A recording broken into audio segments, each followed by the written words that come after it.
Hey guys, Lisa Salvatore here with a quick video to talk about the energy of the second half of June, starting now, basically. Today is June 17th and I'm recording this. I was outside getting ready to record and I realized that that probably wasn't the best idea considering we had a black bear on the loose around our neighborhood. I don't believe they caught it as of yet. And just in case, I thought it might be smart to just be inside because I could just see myself sitting in the park near my apartment and having a bear come out of the woods. It's just something that would happen to me. So I decided to take it inside, so I apologize about the lighting. But let's talk about what is going on with the energy. So tomorrow, tomorrow, June 18th, feels like July, feels like time is just speeding by us, right? Tomorrow is June 18th and Mercury will station retrograde officially. We've already been feeling the effects of that because Mercury does its little shadow period, which is usually 10 to 12 days prior. And then when Mercury stops, any planet stops actually, in order to reverse motion, when it stops, we feel like this really weird discombobulated feeling, okay? And on top of everything else that's been going on lately, that seems to be the normal, the discombobulation. So Mercury is about to station retrograde tomorrow, June 18th. It will remain that way until July 12th. It will be in the emotional sign of Cancer, the crab.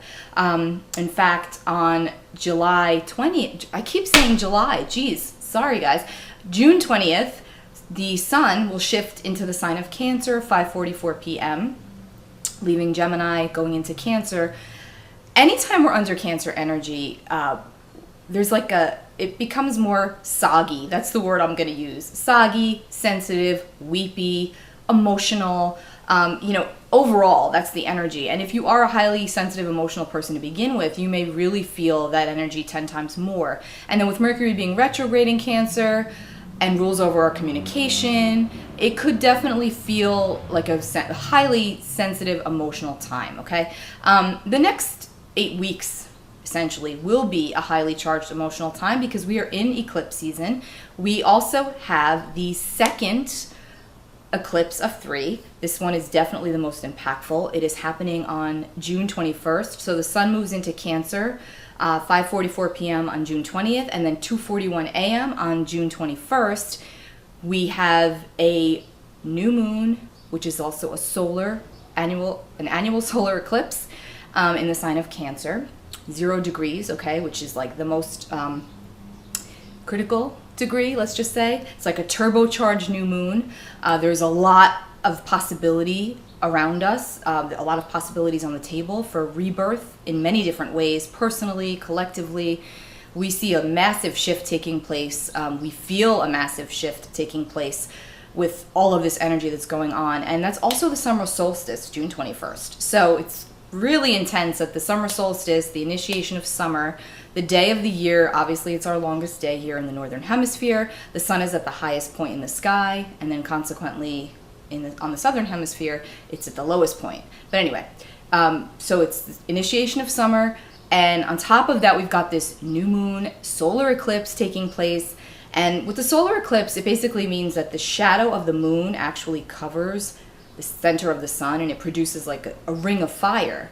And fire is all about creation and destruction, and not necessarily in that order, right? But that's what it's all about. It's about birthing the new, burning down what doesn't work to bring in what does, right? And if you think about it, literally we've been experiencing fires around the world. So I believe this solar eclipse is visible in parts of India, Pakistan, China, I want to say, and I forgot where else, but anyway, it is visible in certain parts of the world, obviously, but not here where I am, sadly, but it is felt. It's felt everywhere. It's felt universally because it's intense energy.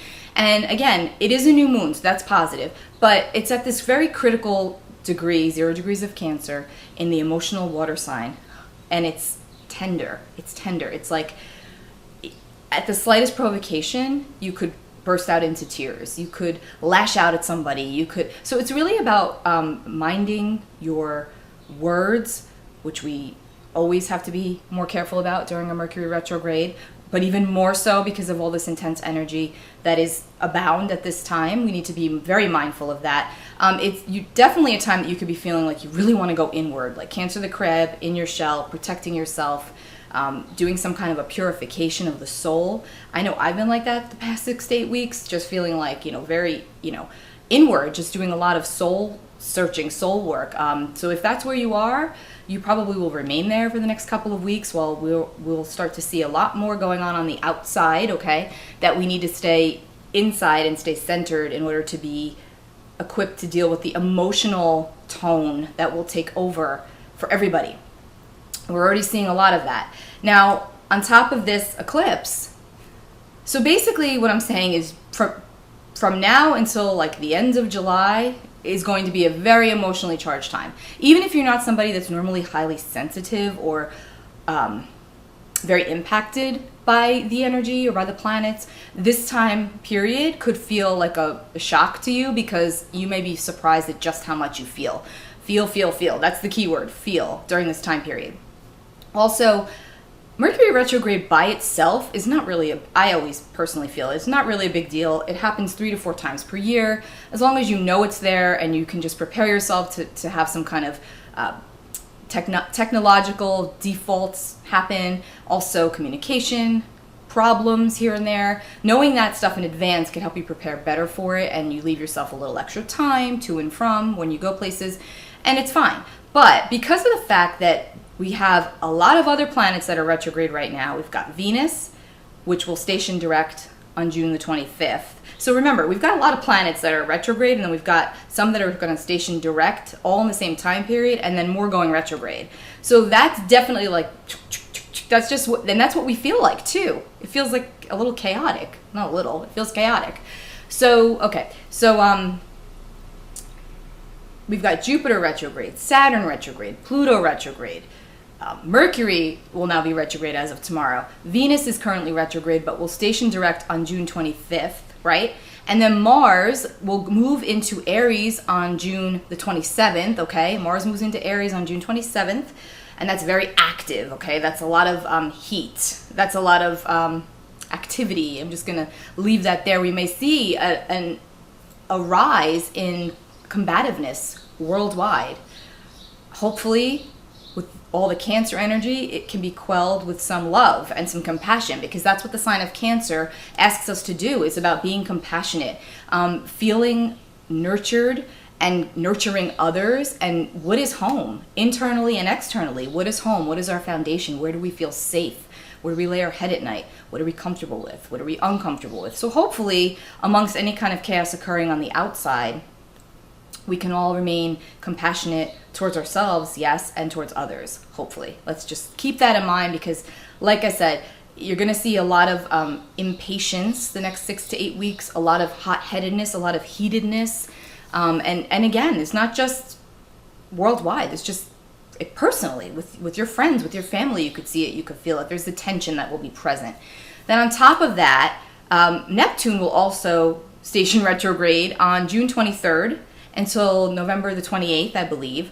And with Neptune stationing retrograde, and Neptune's currently stopping its rotation so that it can get ready to go retrograde backwards on June 23rd. So when that happens, it's like, it's all about confusion and disillusion and, boundaries and psychic impressions and very vivid dreams and what is going on. And you could feel like, really confused, as if you already need another reason to feel confused. So again, this is a really energetically charged time, but it can also be a really beautiful time if you take control of the inner world. I know I say that all the time and I sound like a broken record, but I have to be honest, like the past 6 weeks, I've really felt like a pressure cooker. It's emotionally, it's been a lot. And the only way that we can deal with things and take care of ourselves is to shut off sometimes, right? It is not selfish to do that. It's often necessary to do that.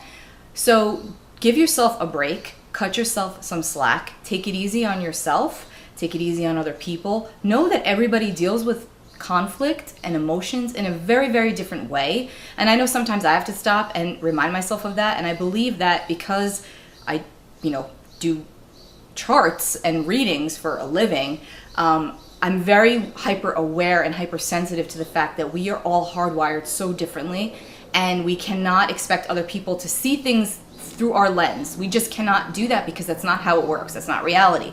But what we can do is remind ourselves, because I get frustrated too, we all do. We have to remind ourselves that just because we are seeing something a certain way and it's our opinion or our perception, the next person is not going to see that the same way or feel the same way about it. And it doesn't matter how close you are. It does not matter. So you need to keep that in mind, that everybody deals with things differently. And as long as you're aware of that and you're trying to remain in that place of compassion and tenderness, which Cancer season is all about, it should be okay. And stay close to the people that you feel nurtured with and that you nurture, and that there's like just this energy of love. That's really all that we have right now, and that's really all that we can do for ourselves and for others. And make sure you stay grounded. When we have a solar eclipse like this, guys, and just all of this other surrounding energy in general, it affects the physical body. And so you could literally be feeling, and by the way, it's not just like the day of the solar eclipse. This is like 5 days prior, 7 days prior, and then it could even go 5 to 7 days after, and potentially longer, because you have your own birth chart, and who knows what the planets are doing or triggering in your own chart, right? So that can make something feel even more intensified. So effects on the physical body, you could literally experience dizziness, vertigo, disorientation, confusion, not constant, but periods of it. You can have digestive disturbances, sleep disturbances, whacked out dreams. Sometimes they could be highly psychic by nature. Other times they just really fragmented, don't make any sense. Nightmares, fogginess, there's irritability, headaches. I mean, there's a lot, guys. So just know that if you are feeling a little weird in your physical body, drink water. I say that all the time, but really something that's been helping me a lot is first thing in the morning, I always just put sea salt, Himalayan sea salt in my water. And I do feel like it helps balance out my energy and my like electrolytes a lot better. So I do that, and I just make sure I'm constantly drinking water, because I experience, especially around eclipses, headaches, massive. And I don't always experience those. So I'm hoping that this one won't be so bad, but who knows. So anyway, yeah, the physical body takes, I don't want to say it takes a beating, but it does feel like, well, we do feel it, because the planets are bodies of energy. We're all energy. The planets pulse through us, and then again, depending on your own birth chart and what you've got going on in your transits, what the planets are doing in your chart, that makes a difference. You probably would like to know what this eclipse is going to do in your personal chart. So you can see that by looking at your transits to see which area of life you can get it. It could be endings and beginnings, things going in and coming out. Yeah, things going in and coming out, people, places, there's a lot. Usually at times like this, at times like these, I'm having communication issues. At times like, probably because Mercury's about to go retrograde, times like these, we really do feel like it's almost like an anxiety in the body, but not necessarily like a panic attack type of an anxiety. Mercury does rule the nervous system, so because it's about to go retrograde, it is likely that you could feel like a buildup of energy in your body, and like nerve endings could be feeling different or weird or just charged. I know from a lot of people that I'm working with that they're surprised sometimes to know that the planets can affect us this way, right? So just know that there usually is a planetary basis. Of course, obviously, if something serious is going on with you, you definitely want to go get that checked out. But with an eclipse, it is likely that the energy is ramping through and you are feeling it, okay? So take really good care of yourselves, guys. Know that the next 6 to 8 weeks are going to be highly charged. We're under Cancer season now for a little while here. Extra emotional, extra sensitive. So do what you need to do, go inward, take care of yourself, take care of your loved ones, and I'll be back with another video probably sometime pretty soon. I'm actually going to do, oh no, I don't have my card, so I'm not going to do a card, but I'll do that for my next video. Take really good care of yourselves, guys. Bye.